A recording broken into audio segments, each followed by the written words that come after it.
Hello అండి. నేను మీ స్నేహ. నా పక్కనే నా మనవరాలు సాహితి ఉంది. సో, తను అబ్బాయి నుంచి ఒక ట్రాన్స్ మహిళగా చేంజ్ అయ్యి, సో, తను హ్యాపీగా లైఫ్ ఇచ్చడానికి ముందడుగు అయిపోతుంది. దానికి మీ విషెస్ అందరివి ఉండాలి. సో, ఎలా అనిపించింది సాహితి నీకు? ఒక అబ్బాయి నుంచి అమ్మాయిగా మారడం చాలా హ్యాపీగా అనిపించింది.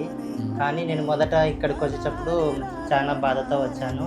మీ సపోర్ట్ వల్ల ఈరోజు ఒక అబ్బాయి నుంచి అమ్మాయిగా మారాను. బయటికెళ్ళినప్పుడు గానీ, బెగ్గింగ్ చేసినప్పుడు గానీ ఎన్నో అవమానాలు ఎదుర్కొన్నాను. కానీ ఇంటికొచ్చిన తర్వాత మీ సపోర్టు, అమ్మ సపోర్టు, అత్తయ్య గారి సపోర్టు వల్ల నేను కంప్లీట్‌గా అమ్మాయిలా మారిపోయాను. అంటే ధైర్యం వచ్చింది. మనం ఉన్నామని అవునమ్మా. మీరిచ్చిన సపోర్ట్ వల్ల నాకు ధైర్యం అనేది వచ్చింది.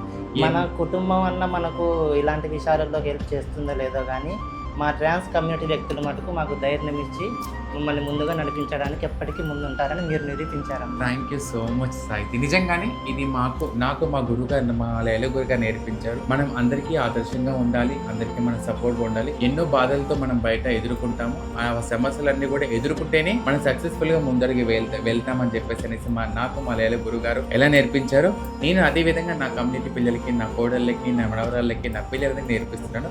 అదే బాటలో ఈరోజు సక్సెస్ఫుల్‌గా మా ట్రాన్స్‌జెండర్ సాహితి లైఫ్‌ని లీడ్ చేయబోతుంది. Thank you.